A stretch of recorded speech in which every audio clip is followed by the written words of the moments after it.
my lovely students, how are you all? A very hearty welcome to this mind-blowing platform, Physics Wallah. My name is Nupur Sharma and today we are going to do the ultimate recap of the chapter, The Adventures of Toto and Iswaran the Storyteller. Okay, so we are going to do the summary of The Adventures of Toto and Iswaran the Storyteller. So first of all, let us talk about The Adventures of Toto. So this beautiful chapter, this naughty chapter is about a naughty monkey whose name is Toto. Now, who wrote this chapter? This chapter was written by Ruskin Bond. Okay. Now, who was Ruskin Bond? Ruskin Bond was an Anglo-Indian writer. Okay. He was an Anglo-Indian writer and he wrote about, mostly he wrote, children's stories he used to write. And this chapter is about his own childhood. His childhood, his grandfather, his grandparent, his grandparents. He tells a story when he used to live in Dehradun and, how his grandfather loved animals a lot. And this chapter is basically about that how we can actually not pet a monkey. We can keep a lot of animals, we can domesticate a lot of animals, but how we cannot domesticate a monkey, why we cannot domesticate a monkey, this chapter is about that. Okay, so grandfather bought a monkey. The narrator's grandfather was very fond of animals. So here the narrator is also Ruskin Bond, the writer is Ruskin Bond and the narrator is also Ruskin Bond. It is a story, it is his own personal experience. So he tells that his grandfather was very fond of animals. Once he bought a little red baby monkey. He bought a little red baby monkey from a Tonga driver for 5 rupees. So, Ruskin Bond's grandfather, he saw that a Tonga driver, he used to, have a monkey. He used to, have a monkey and he used to tie that monkey from a trough. Okay? From a water trough, he used to tie the monkey. Now, the grandfather thought that he looks really out of place. He thought that this monkey looks out of place. So he decided that he is going to buy the monkey from the Tonga driver, and that is what he does. He also explains the, physical appearance of the monkey, that how the monkey looks. So he says that the monkey is really very handsome. He has, bright eyes, and you can actually see that his mischief can be seen in his eyes. Then he also talks about his arms, that how his arms seem that as if they have been pickled in sun. Okay, as if the arms has been pickled in sun. Okay, pickled in sun for long. Pickled in sun for many years, it looks as if like that. And he also has a long tail, and the grandfather believes that if anybody has a tail, it adds to his handsomeness. So basically we can learn from this thing that grandfather really loved animals, and every animal, they have the tail, so they add to their handsomeness, they add to their beauty. Grandfather named him Toto. He decided to add Toto in his private zoo. Yes, I forgot to tell us about his teeth. So he had pearly white teeth, and when he used to grin, the Anglo-Indian ladies, they used to get scared from the monkey's grin. So if you have ever seen a monkey that, they have really very white teeth, and actually when they grin, it scares the bejesus out of you. So this is what happens. The unique feature of Toto was his tail, which served as a third hand. Toto used his tail to hang from branches and to pick up any dish that he was unable to reach by his hands. So his tail added to his third hand, and he used to hang with the help of his tail. He used to grab the things with the help of his tail. He used to grab any dish that was not under the reach of his hands. So he used to use his tail. So just similarly, like all the monkeys do. So this was all about Toto. This was all about his, physical appearance and what he used to do. About all his features, we can say. So further, now Toto's first mischief. The narrator's grandmother did not like animals. So the grandfather loved animals, and he had a personal zoo in his house, in the servant quarter, because he was a rich person. He had a servant quarter and everything in Dehradun. So he owned his personal zoo, he owned his private zoo. But grandmother did not like the animals at all. She always used to make a fuss around whenever he used to bring any animal or a bird. So she always used to say that why you have brought it. So Toto's presence was kept as a secret from grandmother, that whenever she would be in a good mood, then that would be the day we are going to tell about, Toto. So they decided that Toto's presence should be kept as a secret. They put Toto in a little closet opening in the narrator's bedroom. So the narrator's bedroom, it means Ruskin Bond's bedroom. They decided that they are going to keep him there. When they returned, they saw that Toto had removed the decorative paper from the walls. So the walls, they were decorated by some paper, by some decorative paper, and when they entered the room, they saw that he had removed all the paper, all the decorative paper from there, and he had also pulled out the peg attached to the wall. They had basically tied Toto from a peg. Peg means nail. They had tied Toto to a nail. They had fastened, a rope to that nail, and they had, tied Toto there, but attached to the wall through which he was tied. He had also torn the narrator's school blazer into shreds. Now he had done this thing. He had removed the wallpaper. He had just, removed the peg. He had detached the peg from the wall, and he had also torn the narrator's blazer into shreds. Now, you would think that, this is going to anger the grandfather, but this did not happen. Surprisingly, Toto's mischief delighted the grandfather. He found Toto to be a very clever monkey, and he declared that if we leave Toto for a while, he is going to make a rope out of all these shreds, and he is going to exit the room.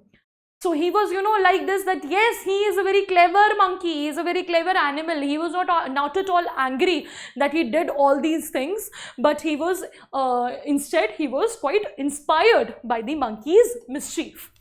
So Toto was now transferred in servant quarters. Toto was transferred into a big cage after this incident. The cage was kept in the servant quarters where all other animals lived together. As I told you, that grandfather owned a private zoo in the servant quarters. So there he decided that now he is going to keep Toto there only. The animals included a tortoise, so these are the animals owned by the grandfather: a tortoise, a pair of rabbits, a domesticated squirrel, and a pet goat. Even here, Toto proved to be a naughty monkey. He would not let any other animals sleep at night, because Toto was a really very clever and a very mischievous, animal. He did not, he created a lot of fuss, he created a lot of, mess around the cage, and he disturbed all the animals, and he did not even let them sleep.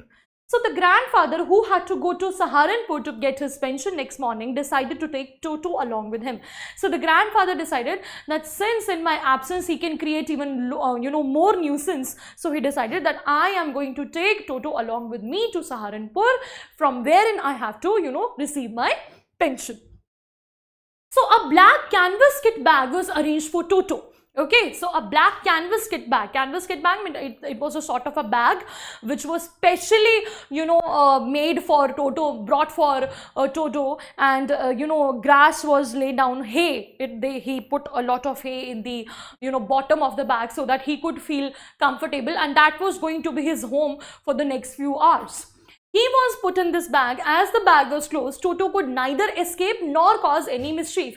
Now, because the bag was really very strong, the canvas kit was really very strong, so he could not tear the canvas kit, he could not move out of the canvas kit. So he could not do any mischief. Or so, he thought. Toto was in the bag throughout his journey, but when grandfather was showing his ticket to the ticket collector, Toto brought his head out of the bag. Now, Toto, as he was put in the bag, he could not do any mischief, but now and then he was jumping from the bag. So he was just jumping from the bag, he was just rolling from the bag, and as if everybody was looking at Toto, everybody was looking at the canvas kit, that why this canvas kit is moving like that. So it created a lot of show at the Saharanpur junction. So a lot of people were gathered around to see that what kind of thing is going on inside that, bag. But he did not move out of it. He just moved out at the very right time, that when grandfather was showing his ticket to the ticket collector, Toto brought his head out of the bag. He just poked his head. He just poked his head out of the bag. This sudden appearance Okay, this sudden appearance of an animal scared the ticket collector. Now the ticket collector, he was taken aback. He was taken aback, and he could not actually, gather himself, and he could not actually, and the funniest part was that he was not able to guess that what kind of animal is this person, is this monkey. He cleverly classified Toto to be a dog and charged 3 rupees for carrying Toto with him. So this is also a very funny incident, that the ticket collector was, I don't know that what kind of a person he is, but he could not differentiate a monkey from a dog. Now the grandfather, tried to explain him, but everything was in vain. He said that, even he is not quadruped. Okay, the dog has 4 legs, but the monkey only has 2. How can you classify a monkey as a dog? But still, the ticket collector does so, and the grandfather, he is also like, okay, do it. And he gave 3 rupees for his fare. He said that, since you're carrying a dog, so you have to pay his fare. That was 3 rupees. And during this incident, because grandfather was really very annoyed from the ticket collector, he pulled out a tortoise. He had kept a tortoise in his pocket. Okay, he had kept a tortoise in his pocket, and he brought out the tortoise and he showed it to the ticket collector, and he said that, okay, what kind of animal is he? What are you going to classify this tortoise as? Do I have to pay for his ticket as well? And this person, this ticket collector, he just poked at the tortoise. He just touched it, and he said that no, since it is not a dog, you do not have to pay for him. So this was a very funny incident wherein the ticket collector could not differentiate between the animals. Okay, so now Toto is accepted by grandmother. Toto was now accepted by the narrator's grandmother and was transferred into the stable with Nana. So they also had a stable where he was kept along with Nana. Who was Nana? Nana was the family's female donkey. The family had a female donkey whose name was Nana. From his first night, Toto started teasing Nana. Now Nana and monkey, they could never be friends. Okay, why? When grandfather came to see if Toto was comfortable, he found that Toto had bitten Nana's long ears. So it was also really very, very artistically that, Ruskin Bond has, made an image in the reader's mind that what had happened actually was that grandfather, in order to check that if everything was right, he went to the stable and he saw that, this Nana was just doing like this, okay? Because he was tied to a rope, he was just doing like this, and he was getting very much scared from a bundle of hay. And we know that what was inside that bundle of hay, this monkey, Toto, was inside that bundle of hay, and Nana was really very scared of him. And because of that, he also got a slap on his haunches by grandfather. And but still, Nana hated, Toto, because, Toto used to bite his long ears. As a result, Toto and Nana could never become friends. So this was the reason that there was no chemistry between Toto and Nana. So Toto's bathing routine. On winter evenings, grandmother gave Toto a large bowl of warm water for his bath. So he also, the monkey used to, get a large bowl of warm water, and he used to take his bath. First, Toto would check the temperature of the water, then he would enter the bath until the water reached his neck. Now, if we talk about monkeys, monkeys are, big time copycats. They really copy everything that you do. So what monkey monkey did during his bath time, that he used to notice the narrator. Ruskin Bond, he also used to, check the water like this, that, okay, is the water warm enough? Shall I go into the water? And he used to do like that. And Toto used to copy him. Toto also did like that. He used to check the water first. Okay, it's warm enough. Then he used to enter the water bowl, and he used to, dip himself, till his neck. After this, he would take the soap and rub it all over his body, just like the, human beings do. He just did like this. He used to wash himself with the help of a soap. When Toto would come out of his bath, he would run to the kitchen fire to dry himself.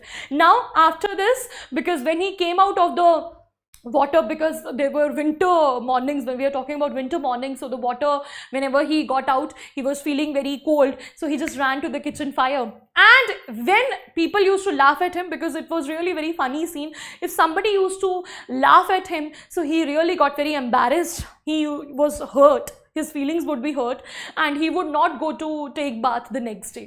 So this is how Toto was. Toto actually really behaved like a fussy baby. Okay. So accident while bathing. One day Toto almost boiled himself alive while bathing. When he saw a large kitchen kettle with warm water, he got into the kettle. So one day, because monkeys are monkeys only because they do not have that much brain. So there was a warm kettle, there was a big kettle kept on fire. He thought that okay, first of all, because the water was warm at that time, so he just touched the water, it was warm enough, so he entered the kettle. He entered the kettle and he also again drowned himself and his neck was above. He got into the kettle, he started jumping up and down when the water came to boil it. So now he felt that, when I go inside, it is, the water was getting warmer. And when he just went inside, he was getting, very warm. So he just jumped out. And outside it was very cold, so he just went down again. Then he was really feeling very hot. Then he went out. Out, up, up, down, he was feeling very cold and, hot, then cold, hot, then cold. So this is what he was doing. He was just jumping up and down. When the water came to boil, it was grandmother, he found him and took him out of the kettle. Then the grandmother, found him that he was, jumping like this and that. And at the time she brought him out of that kettle, dragged him out of the kettle. He was already half boiled. So Toto's mischief continues. Toto's mischief still continued. He was always damaging things because Toto was a monkey. And what do monkeys do? Monkeys are really very mischievous. So he kept on continuing all his mischiefs. He kept on damaging all the things. One day, as the narrator's family entered the dining room, they saw Toto eating the pulao made for lunch. Now they had kept a big dish, a big plate of pulao on the dining table, and when they entered, they saw that monkey, he was stuffing his mouth with the rice. When his grandmother screamed at Toto, he threw a plate at her. Now because the grandmother shouted, he threw a plate at her. And then the aunt, he also had an aunt. Now the aunt also, she also got very angry, and she also came to stop Toto from doing that. So Toto threw a glass of water on her face. Okay, because he was really very mischievous. He threw water on her face. Later, when the narrator's grandfather came to pacify Toto, now the grandfather decided that okay, now I am going to pacify Toto. Toto took the dish, ran outside and sat on the branches of the jackfruit tree. He, because he was, he was determined that he is going to finish that pulao. So he just picked up the plate and he just went out. He just, sat on himself on the branch. He sat there for the whole day. As soon as the pulao was finished, Toto threw the dish down and break it into the pieces. So what he did, he just sat on the branch and he was just eating the rice. He was determined to, finish each and every grain of rice. So he was actually teasing grandmother by doing so. He was just doing this, he was just trying to spite the grandmother. And in order to spite her even more, because she had shouted on him, he threw the dish. He knew that, this dish belongs to grandmother and she is going to be very angry. She is going to be very irritated. So he threw the dish and it was, damaged and it was broken into pieces. So that was the last straw. That was the last straw, and now the grandfather actually realized that this is a saturation point. This was a saturation point of all. Toto's mischief caused much loss to the family. Grandfather realized that we are not so well-to-do that we can afford new wallpapers, new curtains, new clothes and new dishes every day. So we cannot do that. The narrator's family could not afford the loss of dishes, clothes, curtains and wallpapers. So grandfather sold Toto to the same Tonga driver for ₹3. So we can see that a monkey caused a lot of trouble, and along with the trouble, he also caused a lot of loss for the grandfather, for the narrator and his family. So the moral of the story is that you cannot pet or domesticate each and every kind of an animal. So monkeys cannot be pet, monkeys cannot be domesticated, monkeys cannot be kept inside a house because they are really, really very mischievous. So this is how the chapter ends. Okay. So now let's move on to another chapter, that is Iswaran the Storyteller. Okay. So this beautiful short story, this is a short story, and this is a short story written by R.K. Narayan. Okay. R.K. Narayan. if you are a literature enthusiast, okay, and if you are big time readers, book lovers, so you must know the name of R.K. Narayan. So R.K. Narayan was basically an Indian English writer, okay, and he used to write beautiful short stories. His stories have also been turned into TV programs. His Malgudi Days and other also, Swami and his friends and Malgudi Days, you know, they are featured on Doordarshan as well, okay, and you can watch the reruns of this show on Doordarshan till date, and you can also watch it on YouTube. So he used to write very beautiful short stories, and the stories were really very interesting, insightful. So he also wrote this story, Iswaran the Storyteller, that we are going to read. So it's really very interesting. Let's find it out. So Mahendra, a junior supervisor. So in this story, we have two main characters. One is Mahendra and the other one is Iswaran. Iswaran the Storyteller. So first of all, we are going to talk about Mahendra. Mahendra was a junior supervisor. Mahendra was a junior supervisor in a firm. The firm offered various construction sites including factories, bridges, dams, etc. to supervisors on hire. So he was a supervisor. His work was to supervise the work of all the construction sites, the construction workers, all those who used to work there. And he used to get different locations. They were factories, bridges, dams, etc. And because he was hired, we can say that he was a freelance worker sort of a person. So he used to travel to different places. He used to travel to various places. And since he was a bachelor, he did not have a permanent home. He was not, he did not have any problem with that. So he was transferred from one place to another. But he had one constant, and that was Iswaran, his cook. His job was to keep an eye on the activities of the work site. Due to his job, he had to move from one place to another, as I told you. Mahendra was a bachelor who led a simple life. His requirements were very minimal. So he could adjust to all conditions. Because he was a bachelor, because he did not have much expectations, so he really adjusted in all kind of these, construction sites and different sites the company used to send him. So one day what happened? Iswaran, his cook, I forgot to tell you about his cook. Iswaran, Mahendra's cook, he is the second person. Mahendra had a cook named Iswaran. Iswaran did all the household works of Mahendra. Because Mahendra was busy at the construction site, he was busy looking after the matters of the construction site. He had one constant, he had one companion, he had one servant called Iswaran. Iswaran did all the, works of Mahendra. He would cook, okay, he would cook for him, he would wash his clothes, and he would entertain him with stories, okay. Not only was he servant, was his servant, but he was also his great storyteller. He was also an entertainer. Iswaran also had an amazing capacity to produce vegetables and cooking ingredients which were not found anywhere. So, this Mahendra person, because as I told you that he used to travel from one place to another, and sometimes the place was, in a very remote location where there was a dearth of all kind of, objects, of all the ingredients and everything. But he said that I was really very much amazed that how was he able to manage these things? How was he able to manage all sorts of ingredients? He used to cook very tasty food. He used to cook different dishes for him. Even being in the remote places, he used to produce the vegetables, he used to produce all the ingredients, and he used to prepare tasty, delicious meals for Mahendra. So we can say that Iswaran had certain kind of a magic, okay. So Iswaran's daily routine. Mahendra would leave for work early in the morning with some food. After Mahendra left for work, Iswaran would clean the shed. So what would he do in his absence? He would clean the shed, he would wash the clothes, and he would take a bath while praying. After eating his lunch, he used to read popular Tamil thrillers, and then he would go off to sleep. So this is really very important. This is also very important element of the story, that in his absence, obviously he used to finish all the household chores, and he also used to read Tamil thrillers, okay. He was a big time, storyteller, and he was a story reader as well, okay. So he used to read all those Tamil thrillers. He had a lot of books and he used to read them.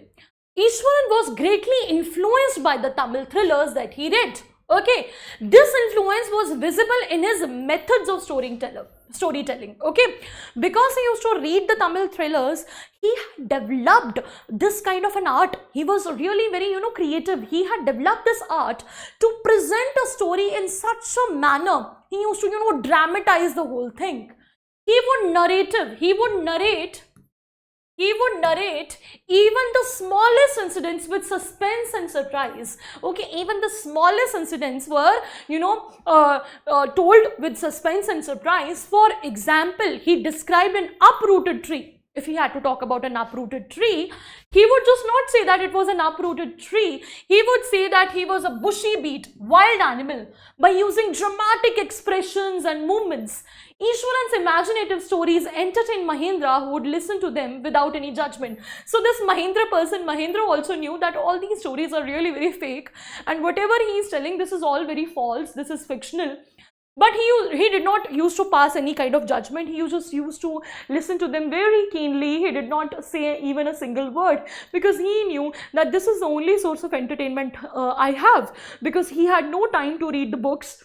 But Ishwaran used to tell all these stories by adding a surprise and a suspense element to every kind of a story. So we can say that Mahendra, all in all, Mahendra's life was really going pretty well, because he was getting good home cooked food, and also along with that a lot of entertainment. Ishwaran's story of a tusker. Now one day Ishwaran told the story of a tusker. So your tusker means an elephant. Ishwaran narrated an incident about a mad tusker. One day he narrated an incident about a mad tusker, a mad elephant, to Mahendra.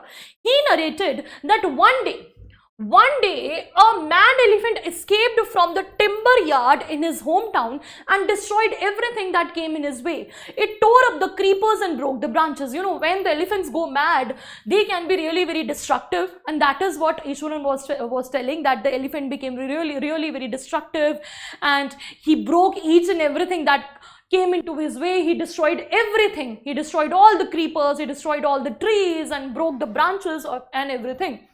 After some time, the elephant reached the town. Now, after breaking all these things, when he reached the town, he created even more chaos there.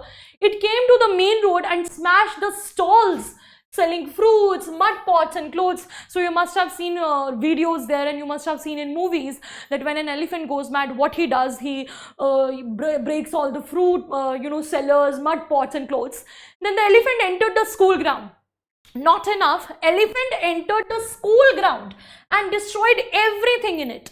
During this incident, all the boys' schools had locked themselves up in the classrooms, and the teacher climbed up the terrace, because obviously there was a mad elephant. So everybody was really very terrified, and everybody had escaped. Everybody had hidden themselves. The children hid themselves in the classroom. They had locked up themselves, and the teachers, they all climbed up the terrace in order to save themselves from the anger of this mad elephant. Suddenly, Iswaran, a young boy of school. Now, Iswaran, he was telling story about himself only, that a young boy of school, took a cane. He took a stick from one of his teachers. He ran to the ground and hit the third toenail of the elephant, and the elephant fell down. At this point, Iswaran would leave the story unfinished. Now, Iswaran told him that, when I was a young schoolboy, I did this thing. I controlled the elephant. I just hit his third toenail. And then he finished his story. Why? He was just telling the story, and this was his habit. Whenever he used to tell a story, he used to take a long pause. He used to go to the kitchen in order to, do something, in order to bring his food or something or the other, in order to create even more suspense. And this really annoyed Mahendra a lot, because he was listening keenly to all the stories. So it was really, this thing, he was really annoyed by his habit that he, takes a pause in between. Ishwaran concludes the tusker story. So then Mahendra was really very irritated. After that, he completed his story. That after some time, Ishwaran concluded the story and told Mahendra that an animal doctor was called to examine the elephant. After he was, because when he was hit on his third toenail, he had actually fainted. The elephant fainted. The elephant fell down. After 2 days, the elephant was taken to the jungle by his mahout. So Iswaran was trying to tell Mahendra that Iswaran was the hero of that story, and he had actually paralyzed that elephant, and because of that a doctor had to be called and the elephant had to be treated, and after that he was sent to a jungle along with his Mahout. When Mahendra asked Iswaran how he had controlled the elephant, then Iswaran told that it was either jujutsu or karate which paralyzed the nervous system. So Iswaran told that I was aware of this, this little trick, that how the nervous system, how I can paralyze the elephant by just hitting on his third toenail. So this was some kind of a thing that he had learned during karate and everything. So we can say that Iswaran proved that I am the hero of that story. Now we are going to talk about another story that he told he told this person Mahendra, and this is about a female ghost. One day Ishwaran prepared a delicious dinner. Okay, he prepared a delicious dinner. It was a really very relishing dinner that was enjoyed by Mahendra. It was an auspicious day of feeding the spirits of ancestors. So in Hindu tradition, according to the Hindu tradition, there is a particular period when people need to feed their ancestors. Okay, it is a tradition that has to be followed. While Mahendra had his dinner, Ishwaran told Mahendra about the factory they were staying. Okay, while he was relishing his dinner, Mahendra, obviously he was in a habit to listen any kind of a story from Ishwaran, because he also used to entertain him. So he told that the factory we are staying in, it is haunted. He informed Mahendra that this factory area was initially a burial ground. It was a burial ground. He himself had come across skulls and bones on the path and saw ghosts at night. He further told Mahendra about an ugly female ghost who would roam around at midnight during full moon. She would appear to be a skeleton carrying a fetus in the in her arms. So Mahendra was not usually scared by the ghost and everything, but the way Ishwaran told the story, he told the story that this used to be a burial ground, and I have seen skulls here, I have seen, dead body, bones here and everything. And he also told that I have also seen, there is also a legend that there is a ugly female ghost here who carries a fetus in her arms. Okay, she roams here and there and she appears on the full moon night. Okay, on the full moon night, it means on the day of Purnima. The full moon night she appears just like the other things do, the other ghosts do on Amavasya. They appear and they scare the other people. So now Mahendra's reaction. Ishwaran's ghost story disturbed Mahendra, but this time Mahendra was disturbed. He was disturbed a lot. He immediately called the story to be imaginative. Now, because he wanted to show him, Ishwaran, that I'm not, bothered by it, I'm not scared by it. So he said that, okay, this story is imaginative, and he just went to sleep. However, the story had greatly affected Mahendra. The reality was that Mahendra was actually very terrified of the story. From that day, Mahendra would look outside the window every night to make sure that there was no movement outside. Earlier, Mahendra used to admire the landscape of full moon nights, but now he avoided looking fully outside. Now earlier, he used to look outside in the full moon night. He used to enjoy the full moon night. He used to look outside his window, because Mahendra used to live alone, because he had habit of this kind of habit. He was not scared earlier. He used to look all the beautiful things outside the window. But now, since he was scared, he avoided looking outside the window. He only looked out of the window in order to make sure that there was no sound. There was no lady, because, he had, created an image in his mind about that female ghost. One night, Mahendra woke up when he heard a low moan or sound close to his window. So one day, this thing happened. A low moan or sound close to the window, he heard it. At first, he decided not to look out, but the sound became louder, so he looked out. He saw a dark, cloudy figure holding a bundle. So he actually saw that female ghost. He saw that there was a lady, and the lady was holding a bundle, and that bundle was supposedly a child, supposedly a fetus that the lady was holding. Mahendra was terrified by seeing it. Later, he thought that it might have been some trick of his subconscious mind. So he thought that, okay, my mind is playing tricks with me because I have been imagining all these things. So maybe Might be, you know, this is my own imagination, this is my own mind playing games with me. So he decided to, you know, completely eliminate this from his mind, and he decided to, you know, ignore this thing. The next morning, Mahindra was ready to go to his office. He had completely forgotten his experience, but Ishwaran reminded him about the ghost. He told Mahindra that he had heard the sound coming from Mahindra's room and had come to see. Hint, Mahindra was horrified at his reminder. Now, Mahindra was determined. Mahindra thought that, okay, this is all my imagination, and he had completely forgotten about it. But this person, Ishwaran, told him that, okay, sir, even I heard the same sound. I heard the same sound from your room last night, and I came to check you. I came to check you that, you know, what happened. Now Mahindra was really very horrified. He was really very terrified. He decided to leave the place next day and handed over all his papers. So he decided that, okay, I am going to leave this place, because his fear was confirmed by Ishwaran. So that is why at this point of time he was really very terrified, and he decided that, okay, I should pack my bags and I should leave from here.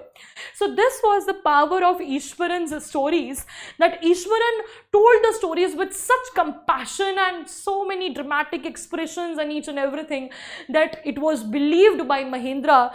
Earlier he was enjoying his stories, but later he started believing his stories, and in the end he actually, you know, decided that, okay, his story is real, not fictional, and he decided to leave the place in order to escape from a female ghost. So thank you so much, children. I hope that you understood both the chapters, and if in case you have any doubt, you can just let me know in the comment section below. Thank you so much.